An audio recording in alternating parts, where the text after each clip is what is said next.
There were greetings to all of you. Welcome to another episode of Ntomoto. Ntomoto, for those of you who do not know, is an Igbo Nigerian word that means long life to all of you, and that is what I hope for you, gathered wherever you are, underneath the sound of my voice. It's so good to have you here. And most importantly, it is good to know that you are walking amongst the living, just like I am. What a blessing that is. Just touch yourself, pinch yourself, and know that you are well because you are here. You are one of the blessed few. Welcome to a special segment of Ntomoto. And Ntomoto is Igbo Nigerian for words of wisdom that I share, that you can add to your basket of inspirational thoughts and words. You know, you can never collect too much. So welcome. Pay attention. It is wonderful today for me to start by congratulating those individuals in our community that made it happen. You know, there was just a recent election here in the United States, and there were just so many winners. And the exciting thing is that some of these winners are actually from Nigeria. Many of them. I just want to share with you some of these powerful brothers and sisters who made it. And all of them are they worked so hard. You know, I was able to canvass for some of them. It wasn't easy. It is not easy to win elections.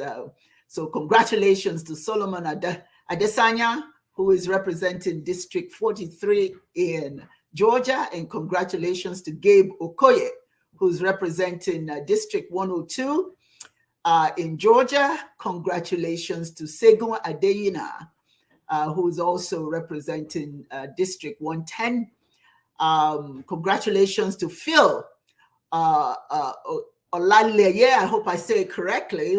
He's winning yesterday's election to become, or it was 2 days ago actually, Georgia's House Representative for District 57.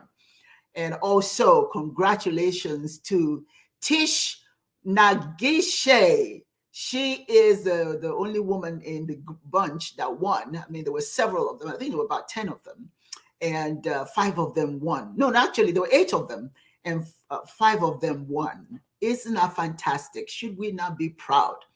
And it's so appropriate because today we are talking about winners. We're talking about politics. So these are politicians, and they're winners because they use positive politics to drive people to the polls. So congratulations to them. Today, I am going to be speaking with a powerhouse. I don't know how many of you know Engineer Udee Onyioha. This gentleman is, first of all, let me admit, maybe perhaps I'm a little bit partial because he's my brother. He's my powerful brother. And we're going to be talking about the politics of fear and its impact on tribalism. We start talking about what the topic today, let me just first introduce you to Udee. He's Engineer Udee Onyioha. He is a UI UX design creative specialist using a variety of graphics software applications, techniques, and tools to design and develop user interface features, site animation, and special effects elements. He contributes to the design group's effort to enhance the appeal of the organization's online offerings, the organization he works for. Udee is a historian in African history and one of the spiritual leaders of Chism International. He's the designer of the African Calendar book series, an illustration of African Igbo dating system prior to the introduction of the Gregorian calendar to Africa. He is also the Dean of the College of African Studies of the soon-to-be-launched Chis University. What else can I say about this gentleman? So it is my pleasure and my honor to add him into the stream. Udee, yeah, welcome. I hope I Thank you. Thank you for having me. I mean, this is really a beautiful thing, and I'm very, very appreciative I'm also appreciative of the lady and the gentleman that just won the election. I had no idea that they were running. So congratulations to them. Thank you for having me. I'm very excited to be on this show today. Yes, we are so happy to have you here, and particularly the topic, the use of fear in politics and what impact that has on tribalism. Tribalism, when people believe that this is their side of the aisle and they stick to that, and sometimes it's fear that drives it. But before we talk about that, let me just ask you, what is fear? What is fear? What does fear mean? Fear is a basic human emotions, right? We all have it. It's programmed in our DNA. It's in our nervous system. It works like an instinct. That's pretty much what it is. And, from the time that we are children, we're equipped with survival instincts necessary to respond to fear, whether it's for you to run away from it or develop a system or a way of coping with fear, for survival reasons. When we sense danger, it helps to keep us safe. It's sort of like if there's a fire and you don't understand that the fire can burn you, right? And you're not equipped naturally, in terms of self-defense, to recoil from touching that fire.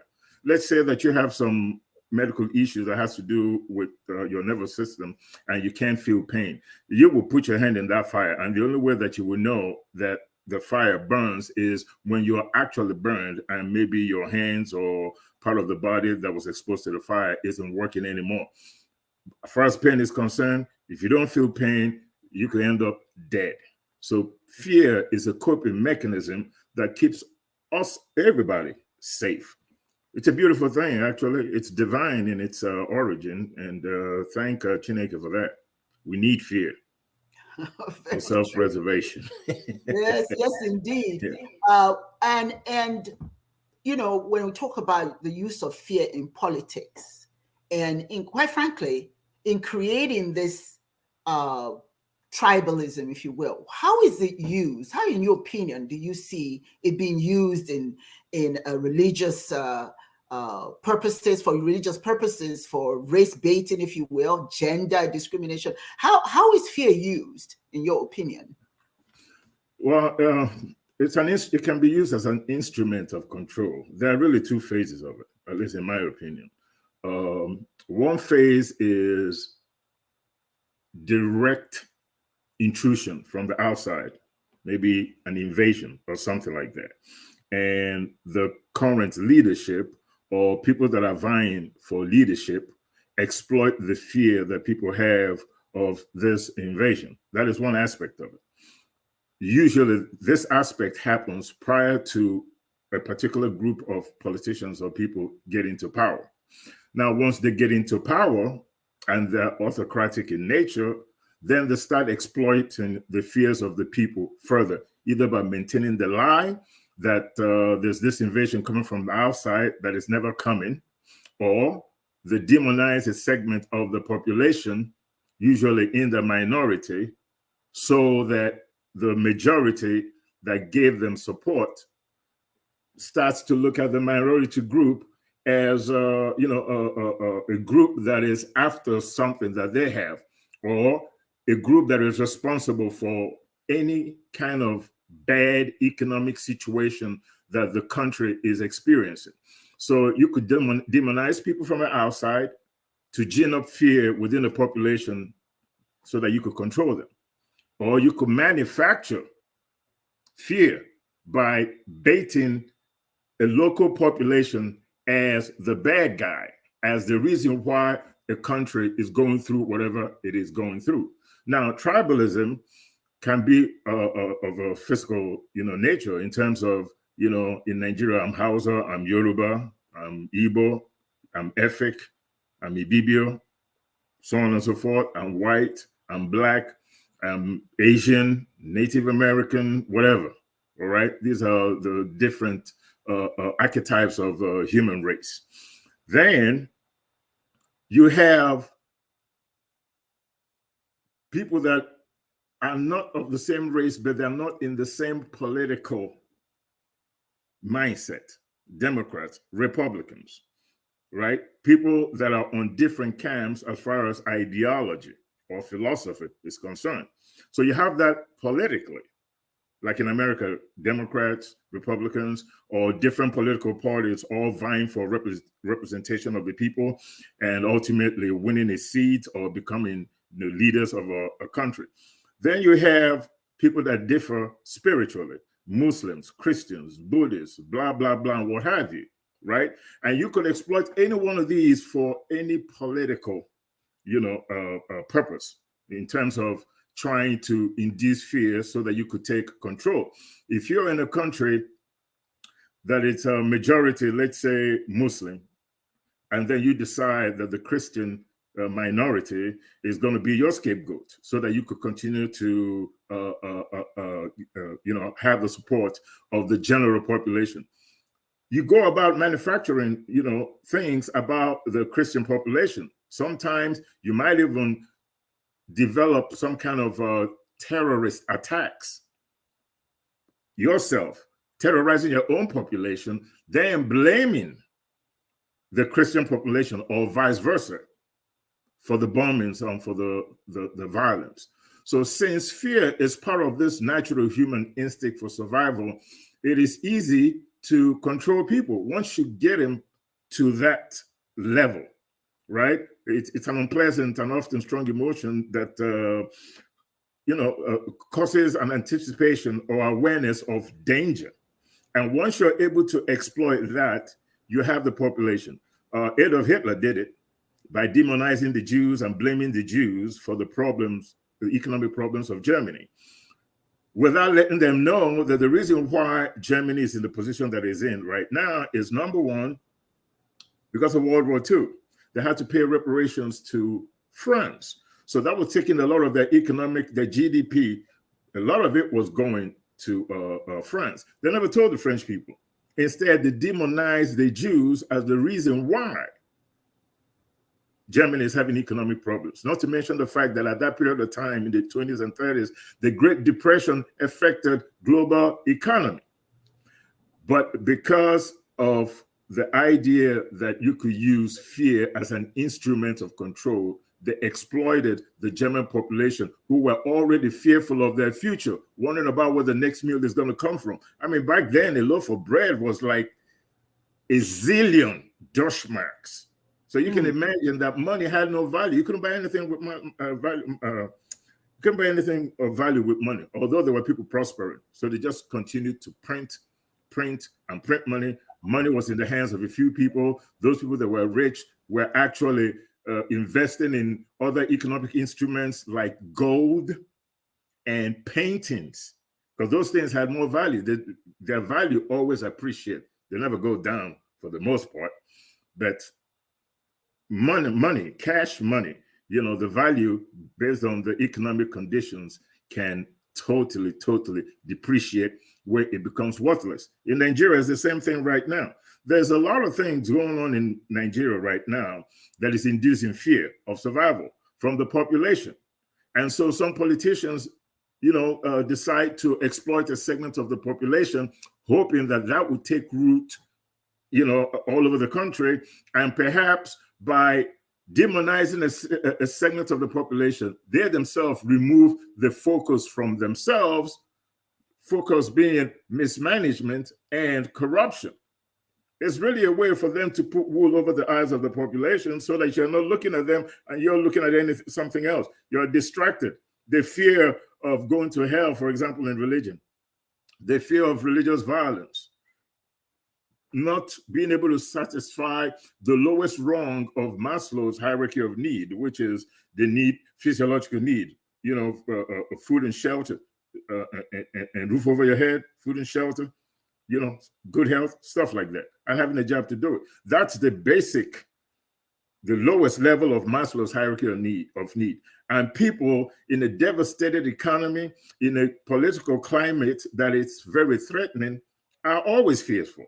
And they're easy to control if you could make the right case against a specific a part of the population. You could get their vote and get their support. Now, once you get into power, the ball game changes.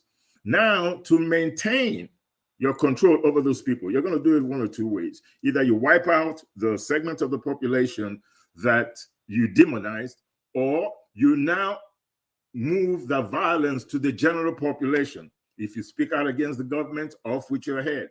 Control of the newspapers, stuff like that. The press is no longer free. But before then, before you got to power, the press was free because the press was writing about all the nonsense that you were talking about. The demonization of a particular segment of the population, or the demonization of a philosophy, religious, spiritual, political, what have you. It was okay for the press to be free, but once you got into power, the press is no longer free. They cannot print anything that is critical of the government. So you now use the fear of violence, threat of death, to control the population that put you in power in the first place. So it's unfortunate, but it's not like it's something that is new. It's always happened. The Genghis Khans ruled with fear. The czars of Russia ruled the population with fear. Napoleon did the same thing. So this is not something that is new. It's just part of how humanity does business, unfortunately. It's just a question of trying to be in the right environment where the leadership is responsible, minimal corruption and what have you. Then maybe the idea of using fear to control people will be minimal. Let's take Rwanda, for example. People are happy. So there's not really anybody complaining. The only people that are complaining are people that are used by external forces to undermine the Kagame government, because they're not happy that there's an African nation that is just as astute as Rwanda is right now. So when you hear about opposition, people are put in jail in Rwanda, blah, blah, blah. Don't believe that. They're just serving, what's the opposition going to do in Rwanda anyway? What are they going to do? Are they going to make Rwanda better than it is now? People talk about democracy. Should democracy be just the parliamentary system of the British or the European, or should it be the American system of democracy? What about African traditional democracy, peerism, the age-grade system of government? Should we define democracy based on what the West tells us that we should define it by? That's the kind of argument that they're having in Rwanda right now. We talk about human rights and they say, oh, there's no human rights in Rwanda. Who has monopoly over human rights? The West? How do you define it? The idea, the killing of Tutsis and Hutus in Rwanda, the bad economic situation, the terrible infrastructure, the school system that is just underwhelming, these are all human concerns and all should be part of this human rights conversation that we're having. Human rights. So let me ask. Yeah, go ahead. Let me ask you this question then. The use of fear, when you think about it, the use of fear is so effective because it's used, correct me if I'm wrong, to divert attention from what the politicians are really doing, what the leaders are doing. So when you're focused on, some of what lack of essentials, you focus more on getting those essentials than even looking at what's causing you not to have those essentials. And then you can be divided once you're told that the reason why you don't have is because of these people, right? Yes. It's not because of me who's causing it. It's because exactly. Go ahead. Speak on that. Yeah, exactly. And that's really what's going on in not just in Africa, but in any economy right here in the United States, any economy that is underperforming, any leadership that is underperforming, there's always somebody scapegoated, right? Yes. The people that get scapegoated can be a segment of the population because of their race or color. Yes. It can also be a segment of the population that has spiritual philosophies that differ from the majority.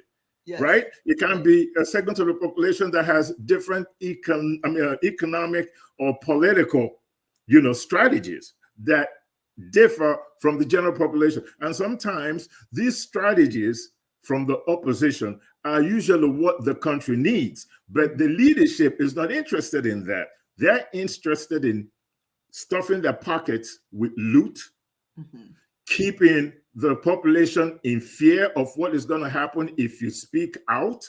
And at some point, the population, for example, in Nigeria, they accepted this type of leadership for so long. When you talk to people, what do they tell you? Well, you know, that's the way it is. What can you do about it? What do you mean, what can you do about it? You have to do something about it. Yeah. Yeah, you're the one. Nobody else can do it for you. In the United States, it's the same thing. Who is demonized here in America? Look, you know, they use fear, obviously, to keep us from even working for our own interest. They use it, we work against our own. I was looking at the statistics of how women voted, in spite of the fact that these people are talking about taking your rights away, the rights of your children, your girls, from being in control of their body. You still voted for them. You still. How is that? Well, that's the thing again. When you, okay. It's not like we don't know what we need to do in Africa. That's the thing, right? It's not like we don't know. But let me tell you the most important part of fear in Africa that is just as detrimental as somebody just cutting your head off. Now, the audience may not like what I'm about to say. It's religion. And let me explain. You know, if you go to church on Sunday, 70% of the people in there are women. And they're pretty much the ones that nurture the children into their mindset as adults when they grow up. This fear of hell is misunderstood. In Igbo culture, our own, you have to reincarnate what? 7 times until you get it right. The idea of hell, it's about reward and punishment. The people are afraid of something that has been instilled into their minds, that even though they know, right, yes. that this government, that the people that they are choosing to represent them are no good. Their fear of doing the right thing, because they've been convinced that doing the right thing goes against what the people asking for their vote or asking them to ratify their leadership campaign are looking for. I'm a traditionalist. If I run for political office in Nigeria, I'm going to lose, regardless of what my platform is, regardless of my plans for the people. I'm a traditionalist. There is this fear that Africans have of their own culture. Somebody demonized their culture. And now, as an African who philosophically is authentic, and I'm not talking about just my skin color, because you could be black, but you could also be black and be Clarence Thomas. Excuse me. That's just how I feel about it. You could be black, but you could be something else, even though your skin is black. Unless I'm a Christian or a Muslim, I can't run for politics in Nigeria. I, as an authentic African, have been demonized. A lot of these women that you see in African politics, and even the men too, you know, I'm not going to excuse those people. Sometimes their vote is dependent on the fear of somebody outside their religious beliefs system. And anything outside of that, it doesn't matter how corrupt the people they're supporting are. Yes. If anything outside of their comfort zone is in competition with the other side, you will lose. So you're looking at some kind of Stockholm syndrome that happens in the minds of Africans. You're also looking at so many other African countries that are living in fear politically. It's not just African countries. Is it just African people? No, it's everybody. This is global. This is, oh, please don't misunderstand me. This is global. Here in the United States, it's the same thing. I mean, who are being demonized in America? Black people, brown people, Democrats. That's a political philosophy, isn't it? Economic philosophy is also demonized. Religion is demonized. those people that hate people of quote unquote color, those people that hate economic policies that can benefit the poor, those people with policies that can lift you up and help you pull your own self up from your bootstrap with help, a little help from the government, those people that preach, how you say, the sanctity of life, talk about abortion rights. Those people that says that a 10-year-old, if raped by an uncle, should carry that baby to term, are the same people that are telling you that they are Christians. But none of their political beliefs has anything to do with the essence of Christianism. As a matter of fact, the essence of Christianism has not been preached since the Catholic Church was granted permission to function as a corporation by Emperor Constantine. In 375 AD, they wrote, "Those that support us shall be known as Catholic Christians. As for the others, they shall suffer the punishment of our persecution, of which we shall enforce." So you preach one thing, but then you're doing something else. In American politics, it's the same thing. In what is it called? There's this country in Asia, I can't remember. They used to have this lady that was in prison. She was under house arrest for a few years. She finally became governor. I think it's a Timor or something like that. But they started to demonize the Muslim population, the minority population, favoring the Buddhist population in the majority over the minority and blaming every problem that they have on the Muslims. So this is not an African thing. It happens here in the United States. It happens in Spain. It happens everywhere. It's a global kind of phenomenon. Unfortunately, it's part of human history. So there's nothing that is going on now that has not been going on since the dawn of civilization. It's a question of how we manage it. That's what's important. Yet, thank you for that. And yet, there are those leaders who understand the other side of fear.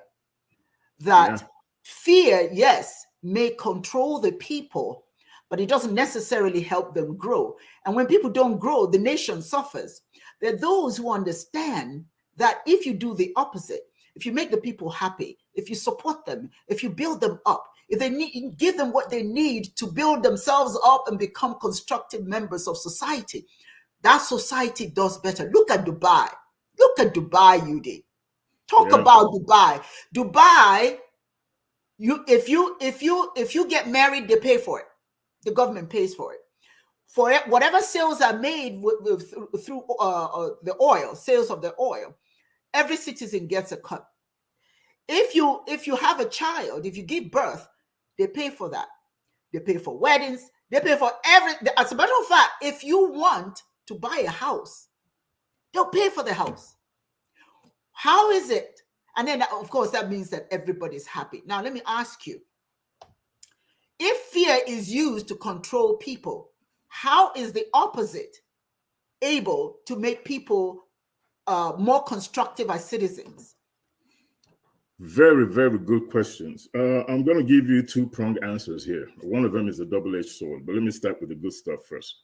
The good stuff is if you have leadership that is communal in its thought process, if you have leadership that believes that when the people are happy, yes, I'm happy.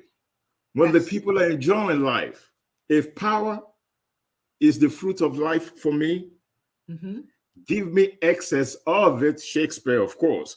Give me excess of it because the people love me and want me to stay in power. And I could be in power, particularly if it's not a democratic nation. See, democracy is a good thing, but it depends on how you define it and in which community the type of democracy that you're implementing, it's working.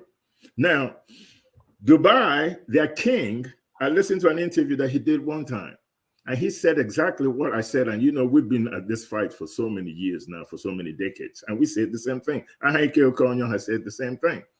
It's about the love for your people.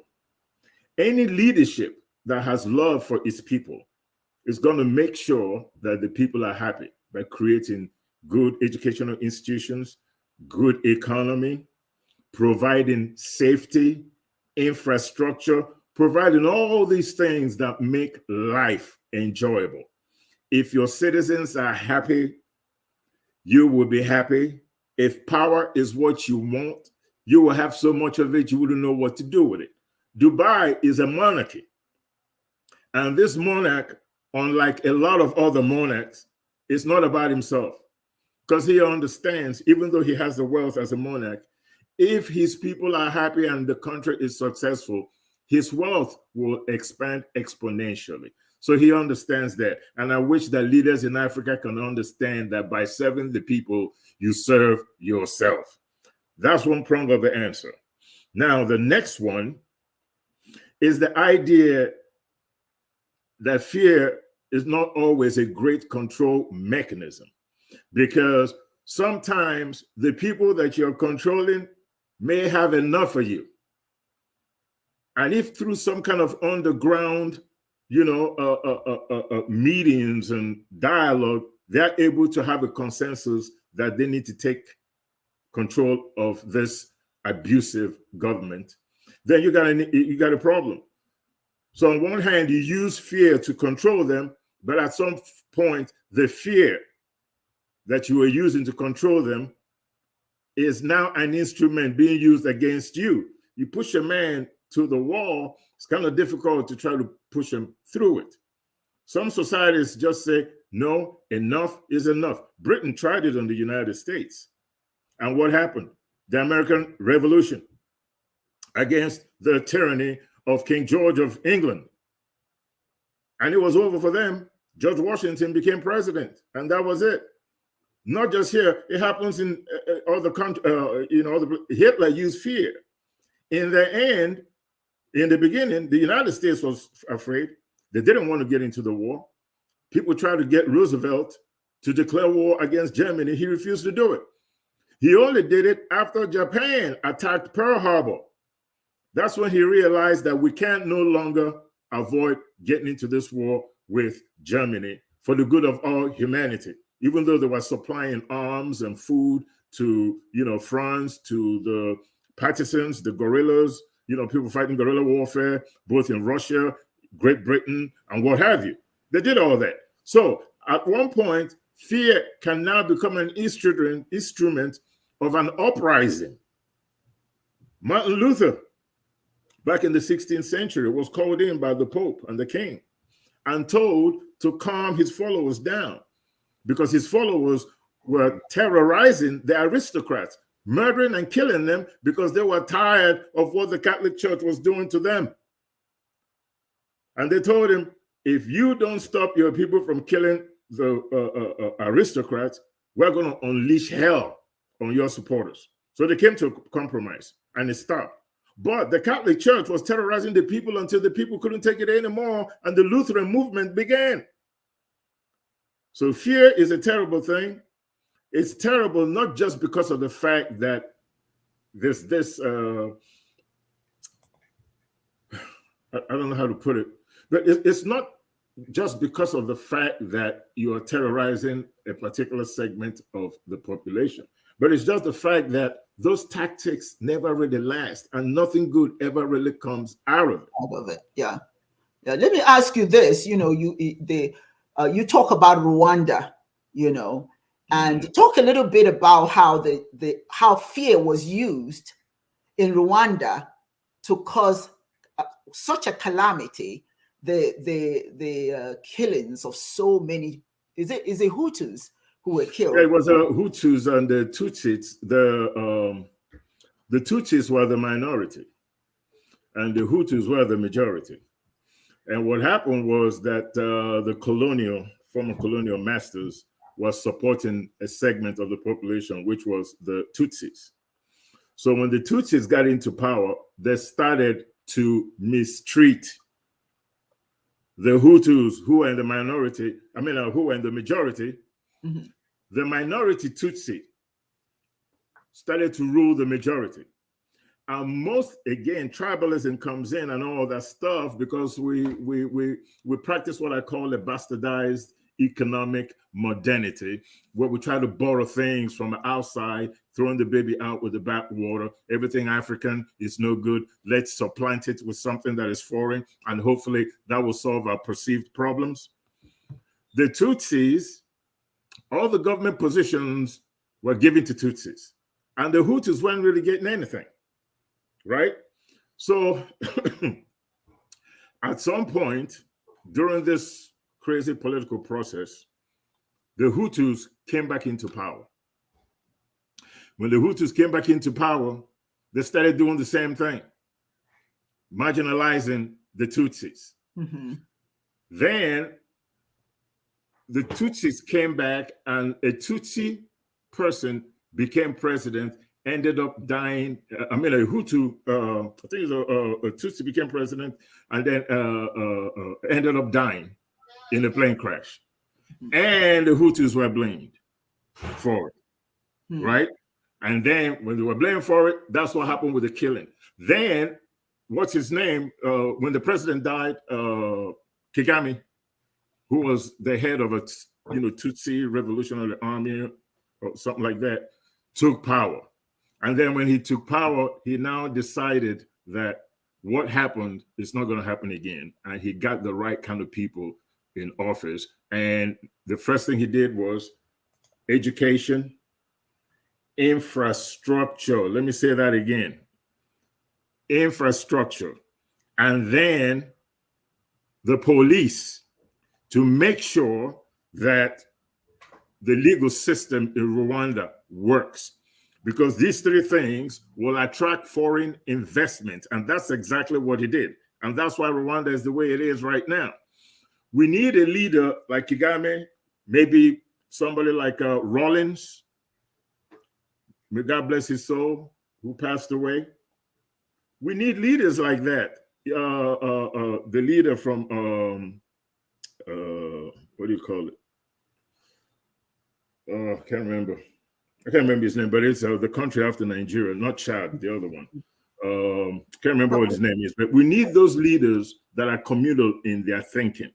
Despise, there's no magic pill, as far as despise is concerned. Even in the United States, there was a time when Eisenhower became president, then the construction of the infrastructure for highways took off in America, and they connected all 50 states all over the place with those kinds of things to create commerce, make it easy for you to go from point A to point B, move goods easily, stuff like that.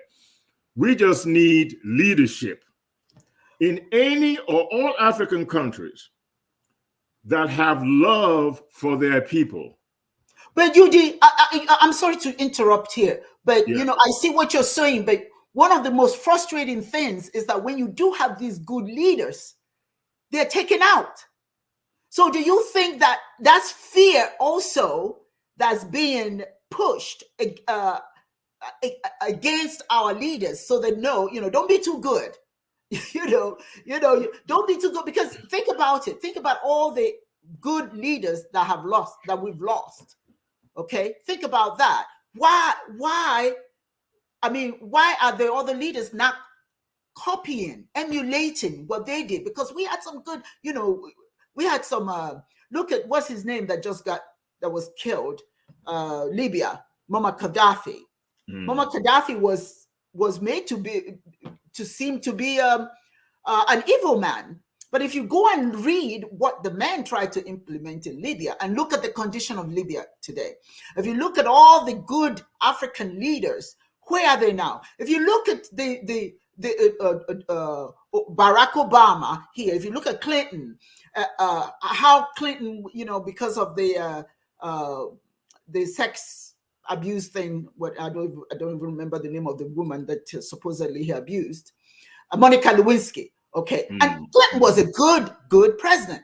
Okay, so they called him all kinds of names. They did everything within their power to make sure that he was not successful. But fortunately for him, he continued to be successful. Then look at Barack Obama. Barack Obama was trying to do so much for this country, but he was demonized. He was called all kinds of names. Everything that he tried to put in place, people fought it and fought it and fought it, even if it was good for them. Now you have somebody like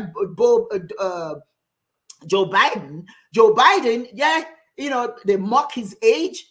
They mock his age, but then as old as he is, he's still making things happen, right? He still has it in him to focus on what is good for the people, but still they did demonize him. Do you think that the media has a lot to do, not just the leaders themselves, the media has a lot to do with the good leaders refraining from being so good? Good leaders worrying about the implications of doing good for the people. What do you think about that? Because that's what I've been seeing here, and I see it in Africa as well. Yeah, the media has everything to do with everything, actually. I mean, he who controls information controls everything. So first thing you want to ask yourself is, those in the media, who are those that run the media? What are their political, affiliation? What are their political philosophies? How do they view the world? What is their worldview, right? Their worldview determines what kind of media outlet that they're going to be. If their outlook is about equality, it's about making sure that the underserved, get their fair shake, so on and so forth, you will find that the information that they put out there is quite godly. That's the best way for me to put it. It's very, very progressive, and it's not about liberal thought and all that. I personally, I'm a progressive kind of guy. No one person is one thing all the time. You understand? Yeah. Mm-hmm. There's some things that I'm very conservative about, and there are things that I'm liberal about. And most of the things that I'm liberal about are things that promote ideas, because liberal ideas is how a society grows in art, in science, and what have you. It is liberal thought that we ended up in the going to the moon or That's having right. space and stuff like that. If we were conservative like the Catholic Church, if you created a rocket to take you to space, they would have hung you as a witch or burned you as a witch. You see? So you have to wonder who's running the media, what is their political view, their outlook, whose side are they on? The media in today's world, whether it's technology or maybe it's the way our mindset has become, is not about telling the truth. It's not about righting any wrongs. It's about what point of view exists out there that can create advertising dollars for my media business. And that's what they go. Look at Fox News. I mean, they lie to these people every day, but their audience are people that like to be lied to. They want to hear all this negative things about Black people, about Mexico. What is it there, Udee? What is it there? The audience like to be lied to. Yeah. Why would anybody want to be lied to? Why? The only people that want to be lied to are people that have majority and they're in power. So they want to feel good. The person that is suffering don't want you to lie to them. They want to get out of where they are. But the person that wants to get out of where they are most of the time doesn't have the money for the advertising on cable TV. Right? You got all these people. Fox News has been #1 TV cable channel forever. Why? Because the majority of the people are comfortable with the lies. And as long as those people are comfortable with the lies and they watch these media outlets, the media outlet is only interested in advertising dollars. So what you do is, if you have a media outlet that is progressive in its thinking and is into trying to help poor people, give people to have rights and stuff like that, establish such media, find your own audience so that their own advertising dollars grows, and then people will listen to it more. There are a lot of people that are nice in this world, but they don't have these outlets to air their views, because these outlets are not owned by people that think like them. It's owned by people that are greedy, people that are racist, or people that understand that a large segment of this population wants to be fed something evil, and they will feed it to them because those people don't question anything. I mean, Come on, for crying out loud, the majority of Trump's supporters still believe that Trump is president, that the election was stolen, even though the evidence is there. And what do you think Fox did? They promoted the same lie until they got sued. Just to make money. Just to make money. And Brooke Baxter just said it, hit it on the head. Fear makes money.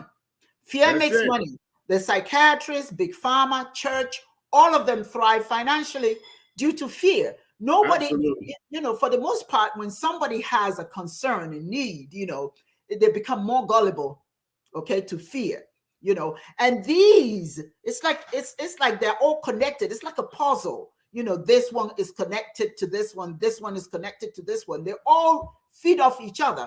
I don't know about you. When you go to the hospital, when you go to see a doctor and you complain about one thing or the other, you know, you just went in there because you're a little, you know, you're aching here or you're aching there. Next thing you know, something is wrong with this organ. Something is wrong with this organ. Something is wrong with this. You need this medicine. You need that medicine. It's like, wait a minute. I just came in here because I have a headache. What is all of this?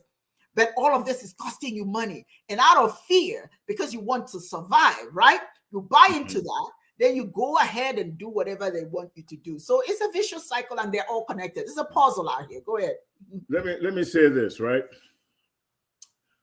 The emotional panic that accompanies fear actually shuts down a part of your brain. Yes. Okay. It actually shuts it down, you know, and the part of the brain that it shuts down is the part that is responsible for rational thinking. When you're afraid, you don't think anymore. No. In other words, when you're consumed with fear, you stop thinking. A population that stops thinking for itself is a population that is easily led, manipulated, and controlled. So the idea behind fear is to affect your brain, because when you're gripped with fear, rational thinking goes away. This is science. I'm not just saying it. Okay, your prefrontal cortex right up here shuts down. And when you're gripped with fear, you can't think anymore. And when you can't think anymore, you could be easily led, controlled, and what have you, manipulated. Hitler did it. Trump is doing it to his followers. In Nigeria, you got leaders in Nigeria that are doing the same thing, putting fear into a Fulani population in Nigeria and having these people walking around here killing folks. The issue with Nigeria and fear, unlike people think, it's not about Christians and Muslims, because more Muslims are killed by Boko Haram than Christians. They killed maybe 20% of Christians. 80% of all the people murdered by Boko Haram are Muslims. So it's not about that. It's about people that have this idea that Western, you know, way of life is terrible, and they want to create their own country and their own caliphate, right? So that they can have their own stuff. But it's just the same thing that is going on. Like I said again, here in the United States, you know, Trump is the same thing. He puts fear of African people, people of African ancestry, fear of brown people, Mexicans, fear of Jews in the heads of these Trump supporters, and they stop thinking. And because they stop thinking, Trump leads them around by their nose, even though the same Bible that they proclaim is against everything that they stand for politically. That's funny, isn't it? Yeah, you know, you said something earlier about the fact that fear, and I think it's important for me to emphasize that people should know, fear is not altogether a bad thing. You know, it's not altogether a bad thing. It's certainly helpful. It's an innate reaction. Yeah. You know, it's wired in our brain. So it helps save us from problems, you know, from the fear of water, the fear of drowning will keep you from getting into water when you know you can't swim. You know, that's absolutely. You know, and obviously the fear of being burned will keep you from putting your hand in fire. You know, there are fears that are good, that are life-saving. But people, the fear that is not normal is the ones that are imposed upon you, because if you don't do, then you lose. See, there's a difference. If I don't If I'm fearful about something that will drown me, it's one thing. But the fear that they use is the fear of you losing something. If they put enough fear in you, if you don't go along with us, you know, these people are do this to you and you will lose this. Just like what is happening here in the United States, when people are told, you know, stay clear, stay away from black people, stay away from the Latinos. That kind of fear is to remind you what happens if you don't stay away from them. They're going to take something from you, not to save your life, but that kind of. Am I making sense? The kind of fear that tells you they will take from you if you don't go along. Not the kind of thing that would keep you alive, will save your life, will keep you from doing something very wrong that could take your life. No, instead, the fear of the other. These people are responsible for this, that, and the other. If you give them power, they'll take from you. If you let them come into your neighborhood, they will kill you. Or that kind of fear is not innate, it's taught. It's taught, absolutely. Racism. Racism is taught. Have you seen children when they have have you ever seen that video of that little white child and the little black child? You know, they saw each other in the street and they ran to each other. See? Yeah, I've seen that. You see, and children, just watch children at play. They don't care. They don't care if you're poor. They don't care if you're rich. They don't care if you're black, purple, green, or otherwise. They just love you because you're human. Children see humans in interpersonal relationships. Adults don't. Adults see competitors. And then leaders feed on that competitive thinking, competitiveness. This person may take my job. This person will move into my neighborhood. I don't want this person here. There's people. Anyway, you know what I'm saying? Of course. It's a different kind. What happens, Udee, if we don't stop this? If we don't begin to train people not to be fearful of each other, that's not the healthy fear. If we don't teach people that you are also responsible for selecting the people that will be in office, it's your responsibility. To what degree then, Udee, are we responsible for what we have? To what degree are we responsible? We are responsible. Let me put it this way. Sometimes situations allow us to develop scholarship on certain, topics, right? Mm-hmm. If you have, let's say, this is not the topic of fear should not just be introduced to people that are involved in psychological services, or somebody studying for psychiatry, or to be a psychologist, or whatever. We shouldn't limit understanding of fear on a professional level, right? Mm-hmm. Curriculum-wise, perhaps there's a place for this kind of scholarship in our educational system as a prerequisite to everything else, to understanding government. Perhaps there are certain courses that need to be taught from when children are little, so that they can understand that as adults, and it guides them and keeps them from being easily manipulated. There are certain things about our educational system that we should make sure that it's available to everybody. And some of the lies, right? You got to tell the truth to deal with these kinds of things. A lot of material in our educational system are lies. Columbus didn't discover America. There were people here already. Ferdinand Magellan discovered nothing. There were people doing that already. You understand what I'm saying? Nobody discovered the Niger River. People were living there already. That's right. History books are full of lies.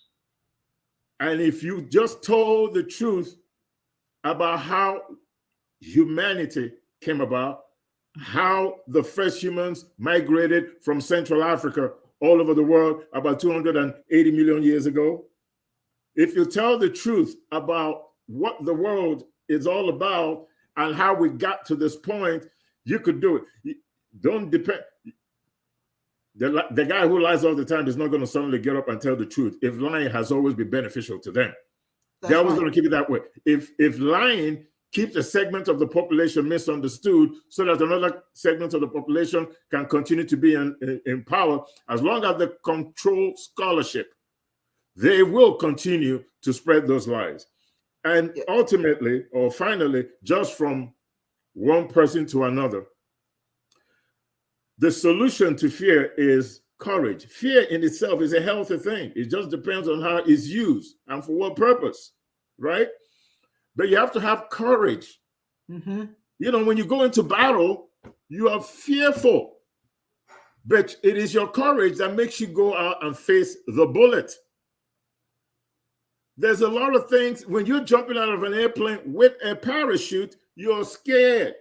But you have to be courageous enough, coupled with the fact that you have the parachute, to jump out. Yeah. There are a lot of things that you require when it comes to fear. Courage in different areas, different aspects of courage needs to be implemented. And we need to talk about the basic fear for what it is. It's a healthy human instinct that keeps you from doing something that will be detrimental to your well-being. But beyond institutionalized, right, approach to fear and telling the truth, the next best thing is having the courage to face your fears. I'm afraid that I'm going to do this, but it's going to cost me this, it's going to cost me that. But if I can make it through, I'll be better off than I am now. Yes. And you need courage to get to that point where you could say to yourself, yes, I'm scared, but if I do this and do this and do that and get over this hump, as opposed to seeing fear and shying away from it, you face it head on, develop through courage, develop strategies that will allow you to get over this fear so that you could get to a better place. You know what? If anybody gets anything out of this program, what I would hope that people get out of this program is this: do not be fearful of fear, because it is what you give. I think it's Ageless Wisdom says this: when you fear and or worship anything, you give it power over you and your future, and by your own free will. Okay, so you don't misunderstand fear as something that is innate in you. It's what you give power. That's what causes that's the kind of fear you don't want. What you give power to. The natural fear is okay, but don't worship anything that you're afraid of. Don't fear anything that somebody manipulated you to be afraid of. Those are not natural. They're not. It's not innate. You have to be fearful for some of the things that will happen if you do not get out of the way. For instance, like I said earlier, if you jump if you can't swim, then don't get in the water. If you see a burning window, a house, you don't run in there. If you're walking down the street and you see somebody with a gun, don't get out of the way.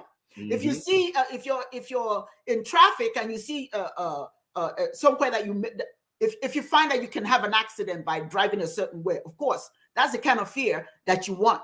But you don't want to be fearful of something somebody told you should be afraid of, because you give that thing power, and then it overwhelms you. And every time that person is around, that person who taught you how to be fearful, then you begin to be fearful and worship that person. That person can manipulate you. So you've got to be very careful who you're afraid of. Who's afraid of the big bad wolf? Everybody you've been told to be afraid of the wolves. You should be. If you see a wolf, you know what I'm saying? Be afraid of it. But don't see a dog and be afraid of the dog because somebody said that the dog or that particular breed is bad, when the poor thing may not have teeth. It may not even be able to bite you. But because you've been told to be afraid of it, then you're afraid of it, and then it becomes a part of your being. It becomes part of your attitude. Every time you see a dog, you run, you go the other side, even when the poor dog is, not bothering you. This is why I said earlier, we've had leaders that were good, but we were told that we're bad for us. And so we even participate in their demise. Yeah. We scorn them. We talk about them because the media said, somebody told us, this person is no good. Stay away from them. They're bad. They're this and the other. And if we don't do our own research, we buy into it. We become fearful. Like this gentleman, a MAGA guy, says that Democrats eat babies. And he actually went to hunt down the Democrats that are eating babies. And half of them believe that stuff. Fear. Huh? Propaganda. Half of them believe it. Propaganda, something that somebody told you and you bought into it and it becomes your reality. Be fearful of something that you know, if you're not afraid of it, it may cause you harm. But don't be fearful of anything somebody told you you have to be fearful of if you haven't done your research to find out why you really should be afraid of. You know? So I see where if we don't start educating people about the importance of not being fearful based on propaganda, you know, it doesn't improve society, it doesn't improve our lives. And that's what's happening. Here, thank God, many Americans, they voted against fear. That was amazing. Against fear. Talk about that. Talk about that. It's not amazing what has happened. Yeah, it's amazing because the first thing that happened was this hearing on the June 6th. It exposed a lot of stuff. Mm-hmm. And a lot of misconceptions was laid to rest. And a lot of facts that we didn't know about came to the fore. Things that we thought, they just went and stormed the Capitol building. We come to find out there was a concerted effort. This was not a spur of the moment thing. These people were planning to overthrow the United States government and kill Mike Pence and kill the Speaker of the House. This was an assassination attempt spearheaded by Donald Trump. That's right. You can't hide it. It's the truth. We all know it. Mm-hmm. What happened was that hearing caused a lot of people to have some introspection, to ask a little more questions, to kind of examine this whole situation a little more closely. Then to top it off, here you come telling women what to do with their bodies. Excuse me, population of women to men is like 52 to maybe 48%, right? Mm-hmm. Women vote more than men do. Yes. Just like women go to church more than men go to church. Women vote more than men do. And if you have situation that affects women, whether they're Asian, African, Black, white, green, the marginalization, except for racial preference, or those the women that are on the Caucasian side of things that get away with a little bit more than everybody else. But collectively, women have the same issues in the society, just like everybody else. Mm-hmm. You can't tell a white woman that you have freedom of your body, and then tell the Black person that they don't. It will be too obvious. This is not 1835. You understand? Women have the same suffrage issues. Yes. And the last thing you want to do after what women have gone through the centuries to get to wherever they have gotten to till today, for you to now turn around and tell them that they have no rights to their body. No, it's not.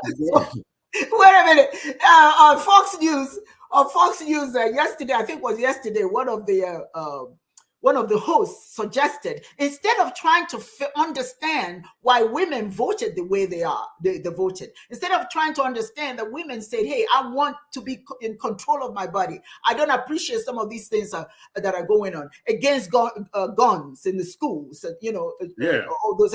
Instead of understanding that these women voted for their own interest, he says that the reason why women voted the way they did, the reason why the Democrats got the women, is because the women are not married.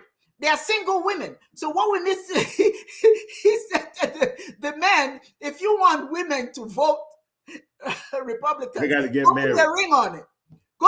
So let's get all these young women and marry them so that they will vote Republican. So that your husband can control you. So your husband can control you through marriage. There you go. That's not what it is. You know what?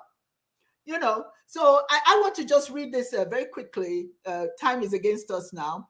And Udee, I want you to just comment on that. Fear is directly equated with, and is clearly the byproduct of ignorance. That is true, which results from a lack of truth, wisdom, and understanding. Take it away. Yeah. I give credit to that statement, but I'm only going to give it partially. And the reason why I'm going to give it partially, because as we had established earlier on in this program, there's natural fear that is good for you. Mm-hmm. And nobody controls it. No, your life experiences, the id in psychology, mm-hmm. and your ego, right? Yes. Your ego is a direct product of your id. Mm-hmm. It is responsible for, your pleasures and all kinds of stuff that you do and all that, including fear and all that kind of stuff. That's that threat to you as a person.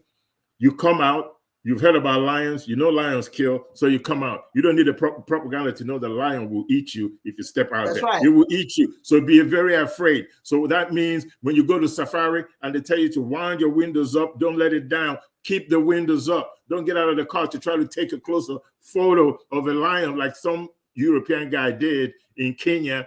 And the lions just jumped on him right there in front of his 2 children and his wife and ate him. You see that video? Have that level of fear. Yeah. Then you have the manufactured fear mm-hmm. that is manufactured to put you in a state of mind so that you're easily manipulated because they need your support to move their agenda forward or to rule. Yes. So those are the 2 kinds of fear. The one that you just talked about and the one that is part of your natural instinct. The one that is manufactured for one purpose and one purpose only: to subdue your rational thinking. That's Listen, I don't need rational thinking if I'm on a plane to know that I can't jump off that plane without a parachute. Yes. I get on a bridge that is 1,000 feet high, or I'm on top of the mountain. I don't need anybody to convince me that if I jump off, I'm dead. There are certain things that fear, the id, your fear, your natural fear, part of your humanity, mm-hmm. part of your ego, is responsible for keeping you safe from doing something that is detrimental to both your physical or social health. Those things are there.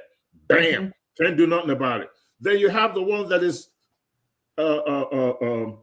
manufactured for one purpose: to influence you, take away your natural, your rational thinking, so that you're easily led, manipulated, and controlled, just like Hitler did in Germany, just like Trump did here in the United States. It happens. The people in South Africa, the white people in South Africa, the way they were treating Black people in South Africa, do you think that white people didn't know it was wrong? Do you think that they got to the idea that Black people are inferior to them as a natural thing? They were taught to hate Black people. They were taught to feel like if we give these people a chance to gain power or give them the same access as we have, sooner or later, they will rise and do to us what we did to them. That same fear is prevalent here in the United States with Trump supporters. They're afraid that if we are successful, people of color are successful, that you might turn around and do to them what they did to you. They also have another problem. We are multiplying a lot faster than they are. By 2050, they'll be the majority. That is another fear that is stoked. And nobody's telling them about human evolution. Nobody is letting them know that the reason why you're going to be the minority soon, whatever you are, is because you started the slavery thing in the first place. You came over here. But nobody's telling you that whatever it is that you're afraid of in the future is because of what your ancestors did. If you had left Africans over there, you wouldn't be sitting around here worrying about black folks if you didn't enslave them. If you didn't come over here messing around, genocide, the Indians, the Native American population is pretty much gone. I don't remember ever, only one time I've been in this country, 42 years, I've only seen a Native American one time. And that was in college. I haven't seen that. So a lot of the things that Trump supporters and everybody else around the world manufacturing fear against a minority population, the reason why they're manufacturing it is to cover the sins of their fathers, their ancestors. That's the only reason why you feel that somebody is coming to take what you got. This is not an invasion. It's an invasion from within. It's not like an outside invasion. Sometimes the country next to you may have resources that you want. You have a higher military, you have a better military, but you want the resources from that little country next to you. What do? You plant a bomb in your own country, blow some stuff up, then blame the other country for planting bombs, giving you an excuse to go and invade them. Russia is doing the same thing in Ukraine right now, and other surrounding countries that they've invaded and annexed.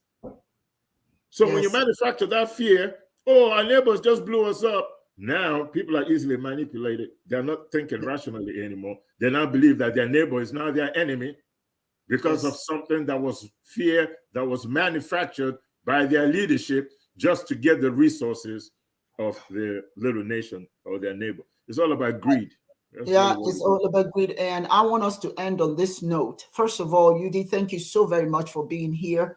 My pleasure. I just want to I want to know how can people get in touch with you? You're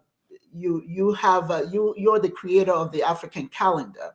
How can they get in touch with you so that they can purchase that book? They could go to African Calendar. I'm sorry. Yeah, africancalendar.org. Just one word, africancalendar.org. And when you get on the website, you will read about why we decided to do it, why it's important that we have our own calendar to be able to celebrate our culture and our history, to bring people together. You can only do it in one of several ways. One is either they have a common language, or they're of the same race, or they share a common cultural calendar. All Chinese people come together, not so much as because they're Chinese, but because they're all invested in the same cultural calendar, the Chinese calendar. You have the Islamic calendar for Muslims. You have the Jewish calendar that unites all Jews and all that. So this effort is part of this unification process, trying to bring people of African ancestry together under one cultural umbrella, and also showcase it to the rest of the world that we as Africans have always been capable of original thought. africancalendar.org. Yes. africancalendar.org. I just want to end by reminding everyone, you have to learn to be proud of who you are. You need to learn to love yourself, because nobody will love you if you don't love yourself. Yes. We have been so convinced, many of us, different tribes, different races, that there's just something wrong with us. There's something imperfect about us. And so we must embrace another. I want to talk about very quickly the protests that people have against Wakanda Forever. There are some Africans who are very upset. The Africans who are upset that it has a lot of African spiritual theme in it. That is voodoo, they call it all sorts of things, and discouraging people from going to see it. My daughter showed me one particular post when somebody was so upset and identified everything African as evil. And yet everything spiritual that's European is fine. I have no problems with anybody believing what they want to believe, but don't allow yourself, out of fear of going to hell or wherever these places are that you are supposed to go when you leave this earth, that being who you are, your authentic self, somehow is so bad that you should be so afraid of expressing who you are. That fear. That is a manufactured fear. That is the kind of fear through indoctrination that many of us have about who we are. And that is how they're able to manipulate us with the politics of fear of self, but embracing the other over self. That's a powerful thing. Once you're convinced that you're not good enough, that you should be something other than what you are, you can be easily manipulated. You start seeing yourself as not as good as, but less than. And when somebody now tells you or brings to you what they consider is better, then that's what you start aspiring to be. That's what you start believing, and that you stop wanting to be associated with who you are. That is very, very important. So when you talk about fear, remember, fear of self is perhaps one of, to me, the most potent, because many of us, not just now, I think it's important when we understand it's not just Black folks who have fear. White folks have fear. Fear of Black folks taking over, people of color taking over. That's fear. And that fear was some of what they do. Out of fear of being replaced. You know, they even talk about it. You know, the MAGA people talk about fear. They will not replace us. They will not replace us. Nobody wants to replace you. Everybody wants to survive. White people deserve to survive. Black people need to deserve to survive. People of color, we all live in this Serengeti. And we should not be fearful of each other. We should respect and honor each other. But don't hate yourself to the point that you allow other people to manipulate you and make you hate your own people. So Udee, I'm going to give you the last word. And this word is, who can solve this problem of the use of fear in politics? Who can solve it? Is it the politicians who make up the government, or is it the people? Who is responsible for solving this problem? Well, you can talk about an incessant educational process, which means that those in power, if you have the right people in power, will be able to move the needle forward, educate the people. And people can understand their relationships with their neighbor, with each other, and all that, the importance of infrastructure and all those things that you need to build a vibrant economy that will be beneficial to everybody. That's if you have the right leadership. If you don't have the right leadership, you got issues. We have issues in our church that never preach anything that is authentically good about Africans. You have people that look at African spirituality as something that is evil and devilish, some magic and all that. But let me ask you all these questions real quick. Can you name me a religion, and I'm using the word magic loosely, as something that is supernatural, okay? Not that I believe in magic. Magic is a European construct. It's not African. It's not Asian. It's nothing. It's a European construct. And that construct is just there for this competition between the Catholic Church or Christianism and the rest of all world religious philosophies. Everything about religion and everything about God is about this great magic. God has to perform this great magic that you as a mortal cannot perform for you to feel that God transcends humanity. If God did not have power to perform this magic, whether you're Buddhist, whether you're Christian, whether you're Muslim, whether you're Shiite, whether you're Zoroastrian, Taoist, it doesn't matter what your religious affiliation is. If you believe in a God, then you believe that God has this magic powers to do things that are not human, things that humans can't do. Heal your sickness, make you see when you're blind, have you fall 1,000 feet and not break up into 1,000 pieces and actually survive.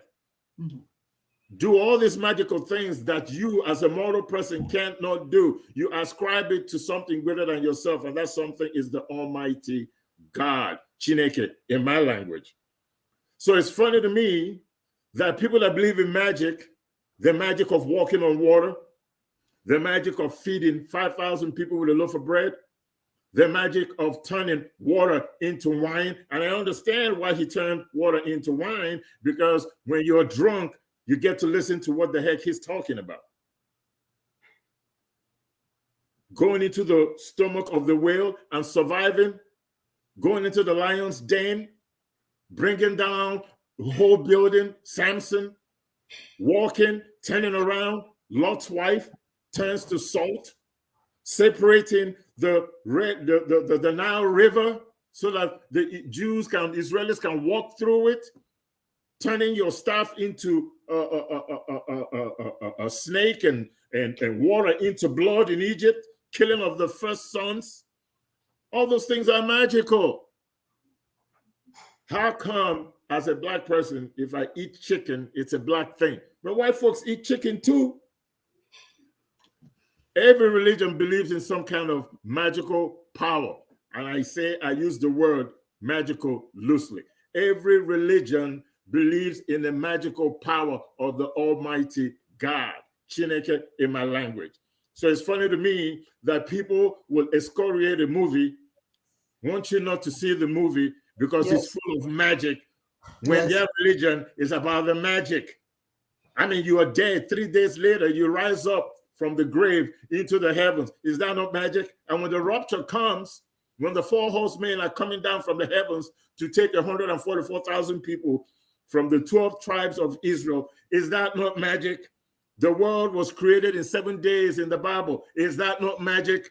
What is it about your magic that is better than my magic? All religions are about magic.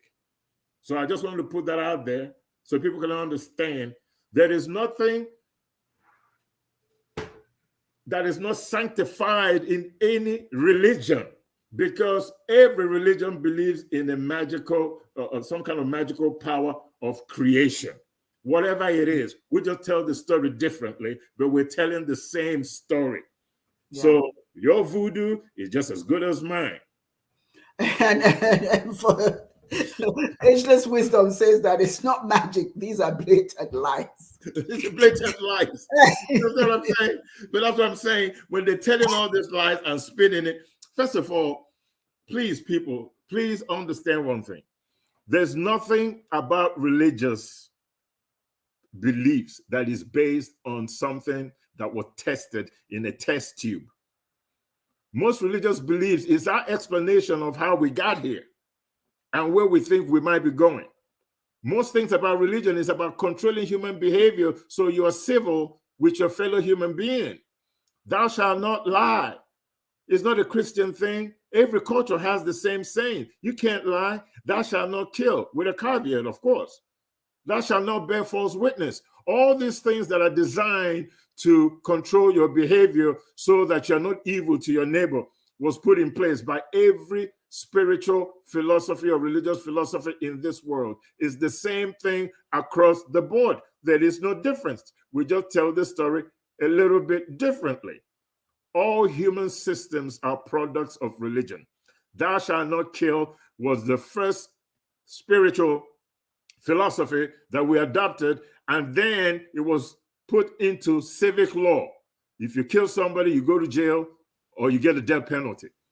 In the Christian philosophy, you kill somebody, you go to hell if it's not self-defense. Same thing in African culture. Same thing in every culture. There's consequences for killing somebody. We all have the commandment, thou shalt not kill. But there's a caveat, because if your life is in danger and somebody's trying to take your life, if you have to kill them for you to survive and take care of your aid, you do it. All right. There's a caveat to just about everything. It's just how we implement it and how we present it out there that makes the difference between right and wrong. That's right. Udee, you have been a wonderful guest. Thank you. Come down to the last 5 minutes. And, you know, during this election, there was the use of fear. You know, the people were supposed to, out of fear, crime was so high, you know, crime is so high. And yet we don't want to do anything about crime. We don't want to pass any laws that will help curb crimes. We allow people to carry gun everywhere, and then we scream crime, crime, crime. So it's almost like you set up the situation that people, help people, that cause people to be fearful. And when that does happen, say, hey, you see what I mean? There's a crime, and yet you're setting that up. So don't be set up, people. Don't be set up. Fear can be a good thing, but it can be a bad thing. So it is important to do your research be sure that what you're afraid of, you should be afraid of. And who wants you to be afraid of it? Don't be afraid of things that people are imposing on you. You be afraid of things that you know that you rightfully should be leery of. You know, something innately, you know that if you don't do it, it's going to impact you negatively. But shun fear instituted by somebody else that impact your well-being, that impact your way of thinking, that impact the kinds of people that you elect to run your governments. So it is up to us as far as I'm concerned. Yes, it may be difficult because of the bad leadership, but it is still up to us. We have a responsibility. You know, we have a responsibility. If we know that things are not right, you cannot keep doing the same thing over and over and over and expecting to get the right, you know, a different result.